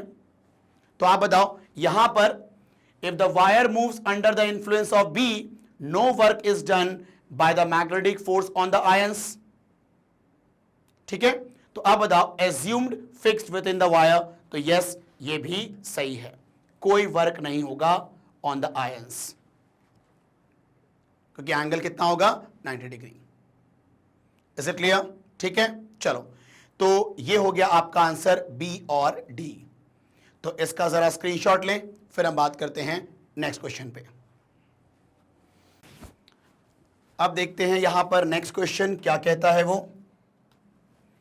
क्वेश्चन नंबर 9 में दो identical current carrying coaxial loops हैं, ठीक है, carry current I in an opposite sense. ठीक है, यहां पर दो करंट कैरिंग लूप्स हैं और वो कोएक्सियल है, मतलब दोनों लूप का एक्सिस सेम है और दोनों में करंट आई है, लेकिन ऑपोजिट सेंस में उसमें फ्लो कर रहा है। ठीक है, तो एक में मान लेंगे क्लॉकवाइज है और एक में एंटी क्लॉकवाइज है। ठीक है, a simple Amperian loop passes through both of them once, calling the loop as C। ठीक है, तो यहां देखो ध्यान से, एक काम कर सकते हैं हम लोग यहां पर, ये बताओ यहां पर आपका एक लूप है, ये एक लूप मान लो, ये एक लूप मान लो। ठीक है, दोनों का एक्सेस सेम है कि नहीं? ठीक है, एक में करंट कैसा है, आई एंटी क्लॉकवाइज में, और एक में मैंने मान लिया किसमें, आपका क्लॉकवाइज में। ठीक है, अब देखो यहां पर एक और लूप अपन को मानना है, लूप सी। ठीक है, और वो क्या बोल रहा है, a simple Amperian loop passes through both of them once, मतलब एक और एम्पीरियन लूप है, ठीक है, जो पास हो रहा है through both of them once, दोनों लूप से एक और लूप पास हो रहा है, लूप सी, है ना। ठीक है, अब देखो ध्यान से, वो जो लूप सी है वो एम्पीरियन लूप है। ठीक है, यहां पर बोलेगा integration of B dot dl is equal to -+2 mu naught I. ठीक है, तो एक बात बताओ, सुनो, ये जो एम्पीरियन लूप सी होगा, ठीक है, उसने ये दोनों करंट को इंक्लोज किया हुआ है और दोनों करंट ऑपोजिट सेंस में है, मतलब यहां पर दोनों करंट का जो नेट एंक्लोज करंट होगा वो कितना होगा, 0 होगा। आप ये बताओ, देख के यहां पर इंटीग्रेशन ऑफ, ये आप लोगों ने पढ़ा होगा एम्पियर सर्किटल लॉ में, ठीक है, कि line integral of B dot DL ये होता है mu naught times current enclosed. ठीक, अब बताओ सोच के, यहां पर करंट एंक्लोज कितना होगा बाय द एम्पीरियन लूप सी, वो आपका 0 होगा ना। ठीक है, क्यों? क्योंकि एम्पीरियन लूप ने दोनों करंट को एंक्लोज किया है और दोनों का सेंस ऑपोजिट है। ठीक है, तो आप बताओ यहां पर म्यू नॉट आई माइनस आई हो जाएगा ना, एक पॉजिटिव करंट लेंगे और एक नेगेटिव करंट लेंगे, तो यहां पर आंसर कितना हो जाएगा, 0। मतलब integration of B dot DL कितना होगा आपका, 0 होगा, लेकिन ये बोल रहा है -+2 म्यू नॉट आई, तो ये वैल्यू तो होगा ही नहीं, ये रॉन्ग है। ठीक है, the value of integration of B dot dl is independent of sense of C.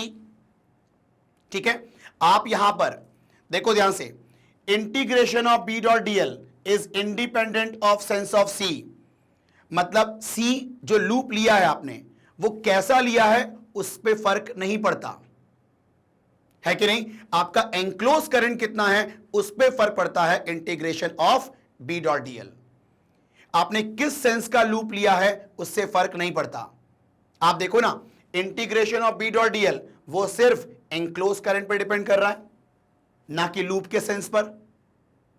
ठीक है, तो yes it is independent of sense of loop C. ठीक है, तो ये आपका आंसर सही होगा। आपका जो integration of B dot DL होता है एम्पियर सर्किट लॉ के अकॉर्डिंग, वो सिर्फ क्या होता है, एंक्लोज करंट पर डिपेंड करता है, कितना करंट एंक्लोज किया उसने, ना कि लूप के सेंस पर कि कैसा लूप आपने लिया है वहां पर। Is it clear? ठीक है, अब देखो, there may be a point on C where B and DL are perpendicular. Yes, ठीक है, देखो ना, आप ये बताओ integration of B dot DL हमारा कितना आया है, 0। तो ऐसा पॉइंट हो सकता है ना जिसमें बी और डीएल आपस में परपेंडिकुलर हो। आप बताओ, ये दोनों डॉट प्रोडक्ट हैं और डॉट प्रोडक्ट का आंसर 0 आ सकता है ना जब बी और डीएल आपस में परपेंडिकुलर हो।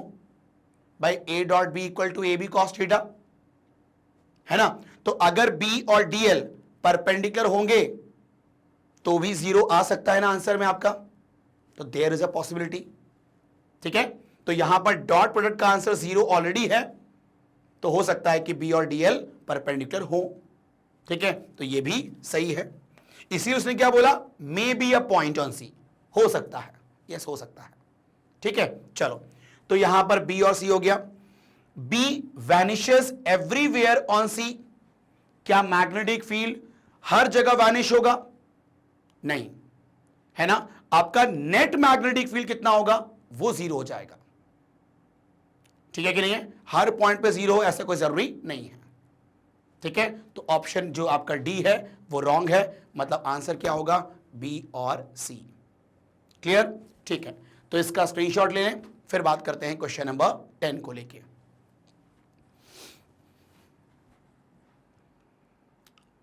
चलें, अब देखें यहां पर क्वेश्चन नंबर 10 क्या बोल रहा है। क्वेश्चन नंबर 10 में सवाल को ध्यान से पढ़ते हैं अपन।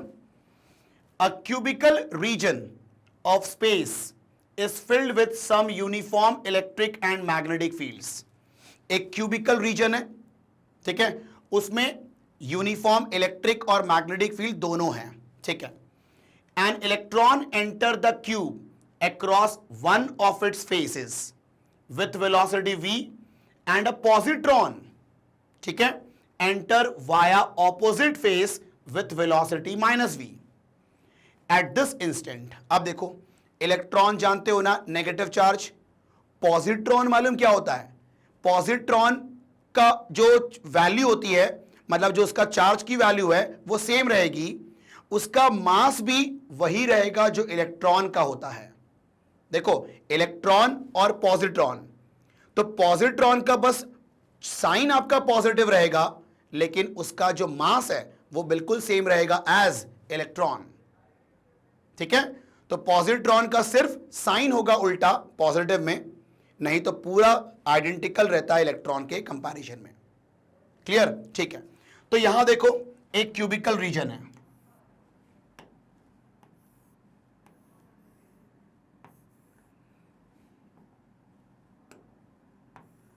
ये आपका एक क्यूबिकल रीजन है ना। इसके अंदर uniform electric and magnetic field, ठीक है, सेटअप है। चलो, अब एक फेस से इलेक्ट्रॉन एंटर हुआ है विथ वेलोसिटी v, और ऑपोजिट फेस से, है ना, आपका पॉजिट्रॉन एंटर हुआ है, यहां इलेक्ट्रॉन और यहां पर पॉजिट्रॉन, ठीक है, विथ वेलोसिटी माइनस v, क्योंकि डायरेक्शन ऑपोजिट है। ठीक, चलो अब ऑप्शंस पढ़ते हैं और हर ऑप्शन को चेक करते हैं। The electric forces on both the particle causes identical acceleration. Electric field की वजह से जो फोर्स होगा दोनों पार्टिकल पे वो सेम एक्सेलरेशन प्रोड्यूस करेंगे। तो मेरी बात को सुनो, आपको ये मालूम है ना कि इलेक्ट्रिक फील्ड जो है वो फोर्स लगाता है नेगेटिव के ऊपर ऑपोजिट टू फील्ड और पॉजिटिव के ऊपर अलोंग द फील्ड, है ना। तो आप बताओ, यहां पर देखिए इसने क्या बोला कि इलेक्ट्रिक फोर्स जो है दोनों पार्टिकल पे सेम एक्सेलरेशन प्रोड्यूस करेगा, जबकि नहीं, यहां पर ऑपोजिट डायरेक्शन में एक्सेलरेशन प्रोड्यूस करेगा ना। इलेक्ट्रॉन के ऊपर फोर्स लगाएगा ऑपोजिट टू फील्ड और पॉजिट्रॉन के ऊपर फोर्स लगाएगा अलोंग द फील्ड, मतलब एक में वो opposite to field acceleration produce करेगा और एक में along the field acceleration produce करेगा। मान लो इलेक्ट्रिक फील्ड का डायरेक्शन डाउनवर्ड है, मान लो इस रीजन में जो आपका इलेक्ट्रिक फील्ड है वो डाउनवर्ड डायरेक्शन में है, तो इसके ऊपर फोर्स लगाएगा ऑपोजिट टू फील्ड और इसके ऊपर फोर्स लगाएगा अलोंग द फील्ड, है ना। तो यहां पर दोनों में एक्सेलरेशन का डायरेक्शन अलग अलग है, मतलब सेम एक्सेलरेशन नहीं बोल सकते ना इसको हम लोग। तो ऑप्शन ए क्या हो जाएगा, रॉन्ग हो जाएगा, है ना। ऐसा बोलना पड़ेगा अपने को ऑप्शन ए के लिए, ठीक है, कि since electric force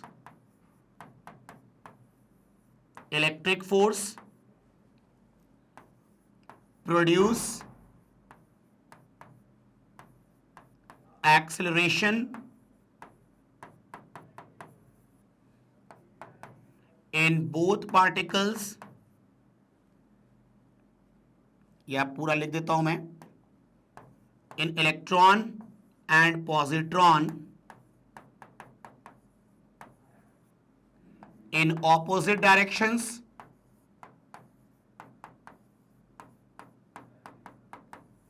therefore it does not produce same acceleration.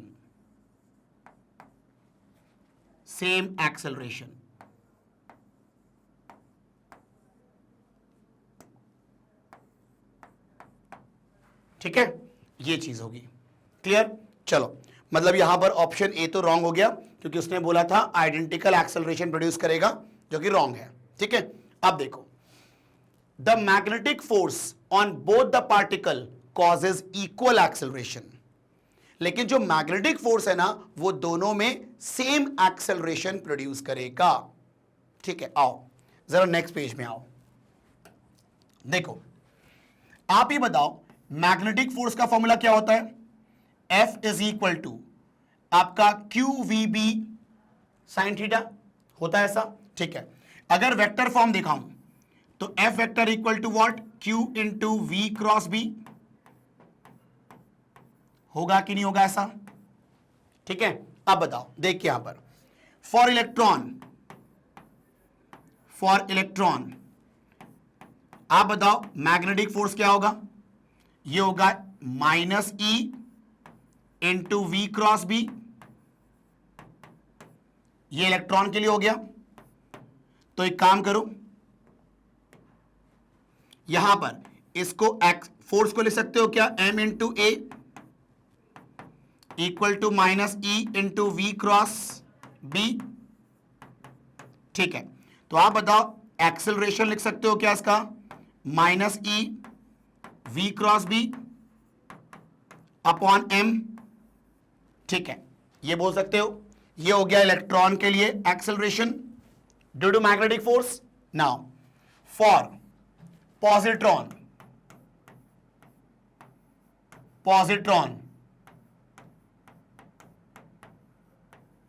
क्या हो जाएगा आपका यहां पर,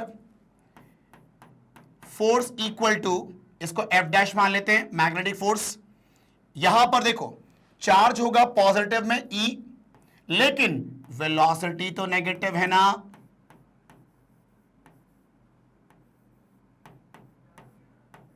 ठीक है, मतलब जो पॉजिट्रॉन है उसको ऑपोजिट फेज से एंटर कराया था हमने, तो नेगेटिव डायरेक्शन था उसका।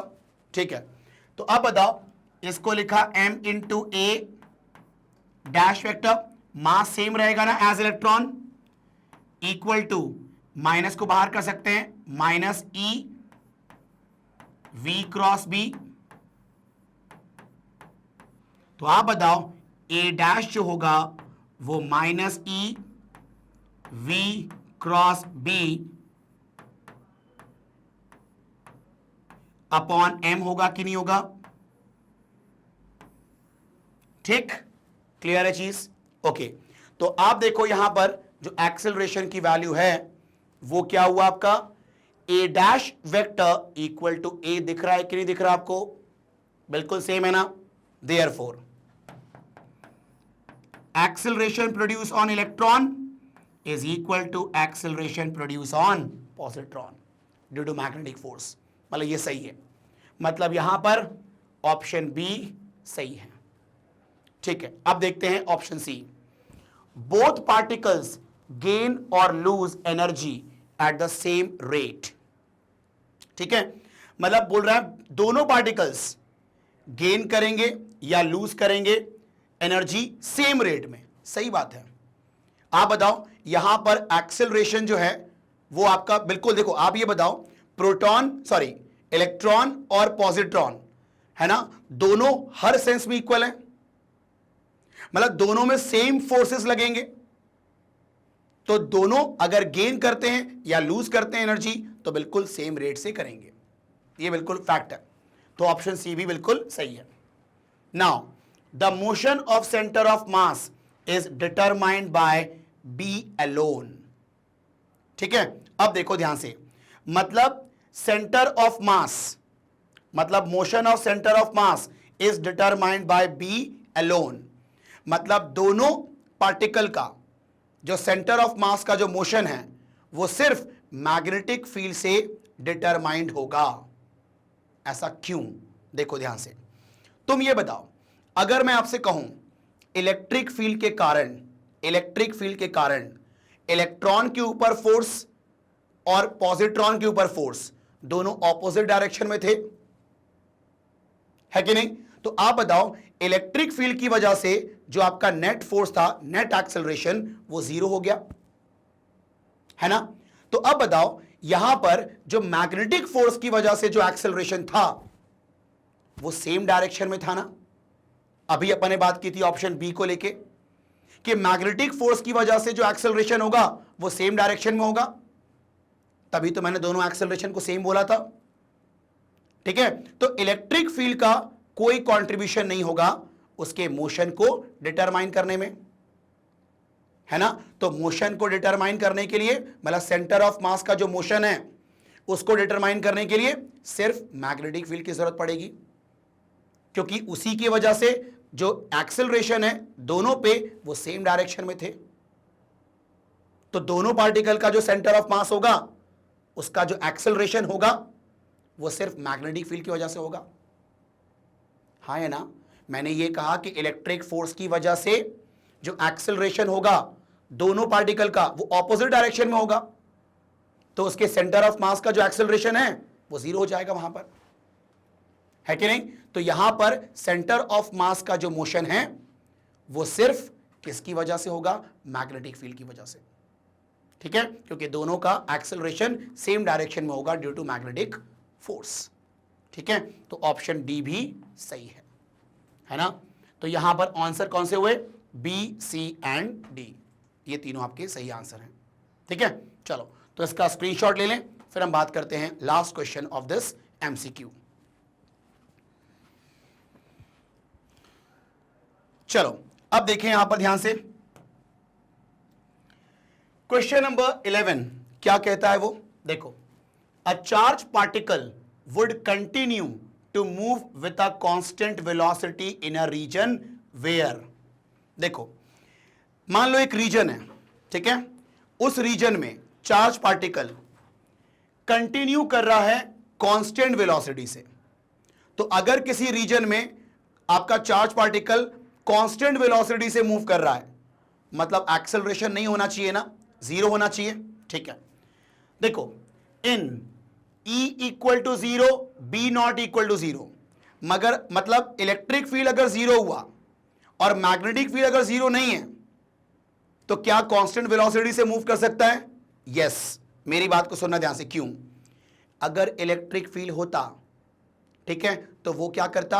एक्सेलरेट करता चार्ज पार्टिकल को, है कि नहीं? पॉजिटिव होता तो अलोंग द फील्ड करता, नेगेटिव होता तो ऑपोजिट टू फील्ड करता, ठीक है? मतलब अगर इलेक्ट्रिक फील्ड होता, ठीक है, तो वो एक्सेलरेट करता ना, लेकिन अगर मैग्नेटिक फील्ड होगा, ठीक है, तो वो क्या करता है?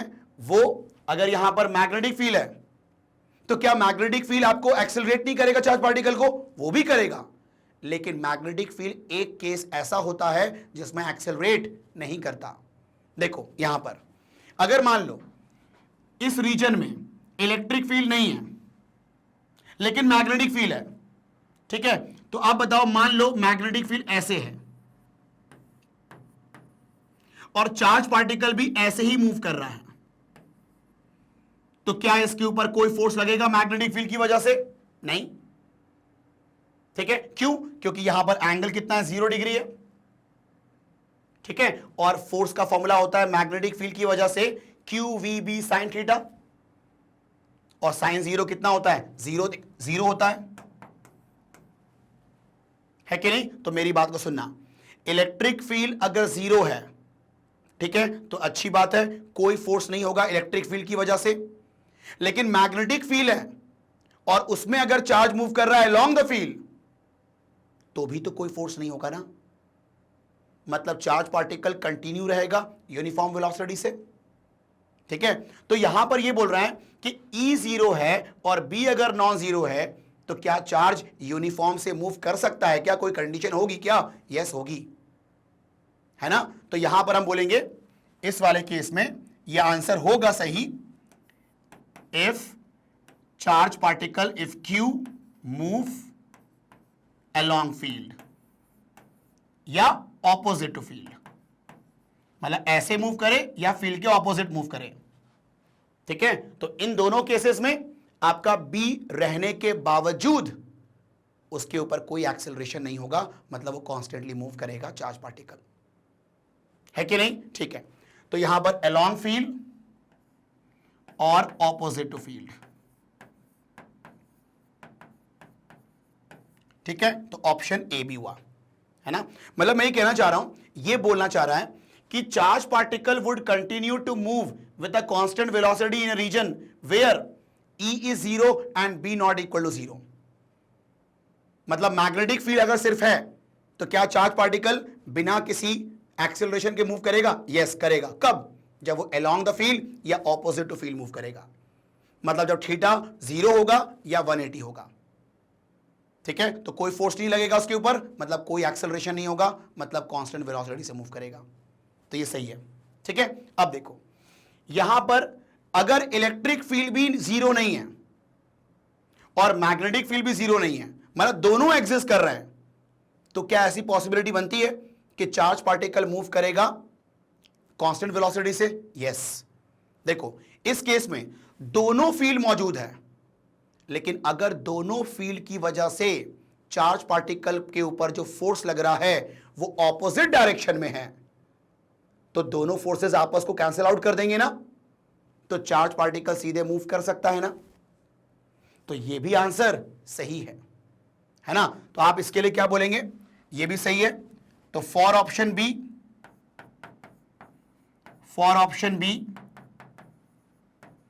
हम क्या बोलेंगे? ठीक है, if force due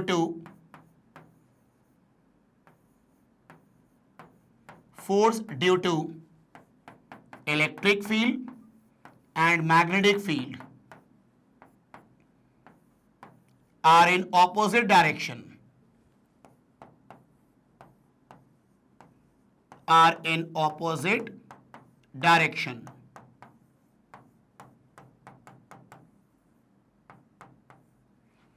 then charge particle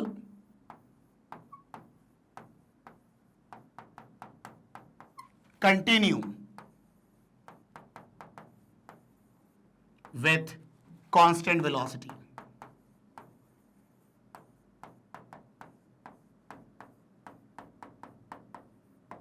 ठीक, क्लियर? चलो, तो यहां पर यह भी सही हुआ। अब वो बोल रहा है कि अगर इलेक्ट्रिक फील्ड नॉन जीरो है, मतलब है इलेक्ट्रिक फील्ड, और मैग्नेटिक फील्ड 0 है, तो क्या चार्ज पार्टिकल बिना किसी एक्सेलरेशन के मूव कर सकता है? क्या कॉन्स्टेंटली मूव कर सकता है? नहीं। अगर इलेक्ट्रिक फील्ड है तो वो एक्सेलरेट करेगा ही करेगा, और उसको कोई बैलेंस करने वाला नहीं है, मैग्नेटिक फील्ड नहीं है। मतलब इस वाले केस में वो कांस्टेंट वेलोसिटी से मूव नहीं कर सकता, सिर्फ इलेक्ट्रिक फील्ड है तो वो एक्सेलरेट करेगा ही करेगा। ठीक है, मतलब ये आंसर सही नहीं है, ये रॉन्ग है। और अगर इलेक्ट्रिक फील्ड भी नहीं है, मैग्नेटिक फील्ड भी नहीं है, तो भैया कौन करेगा उसको चेंज? वेलोसिटी को कौन करेगा एक्सेलरेट? कोई है ही नहीं। तो यस, जब दोनों ही नहीं है तो वो कॉन्स्टेंटली मूव करेगा ही ना। यस, सही है, ऑप्शन डी भी सही है। मतलब ए, बी एंड डी, ये हो गया आपका तीनों आंसर। ठीक है, तो आप लोग इसका स्क्रीनशॉट ले लें।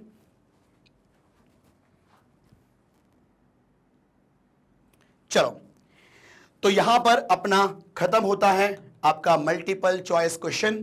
ठीक है, तो बहुत ही इंपॉर्टेंट क्वेश्चंस थे सारे, और बहुत ही डीप थिंकिंग क्वेश्चंस थे सारे, है ना। सोचना पड़ रहा था अपन को सॉल्व करने के लिए।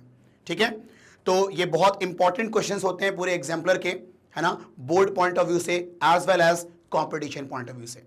तो बस ऐसे ही वीडियो को देखने के लिए आपको क्या करना है, सिंपल magnetbrains.com पे जाना है, वहां पर आपको अपनी क्लास सेलेक्ट करनी है, अपना सब्जेक्ट सेलेक्ट करना है जो भी पढ़ना है आपको। जैसे आपने यहां पर सेलेक्ट किया फिजिक्स, जैसे क्लिक करेंगे वॉच नाउ पे, ठीक है, आपको ऐसे चैप्टर की लिस्ट मिल जाएगी। जैसे क्लिक करेंगे फिर आपको ऐसा वीडियो देखने को मिल जाएगा, सिंपल। ठीक है, तो बस अंत में यही कहूंगा कि अगर आपको ये वीडियो पसंद आया हो और अगर आपको इस वीडियो से कोई नॉलेज मिला हो तो आप इसको लाइक करें, और अगर आप चैनल में नए हो तो आप इसको जल्दी सब्सक्राइब करें ताकि कोई भी अपकमिंग वीडियो हो वो आपसे बिल्कुल मिस ना हो, और अपने दोस्तों के साथ इसको शेयर ज़रूर करें ताकि उनको भी इसका बेनिफिट मिल पाए। Thank you.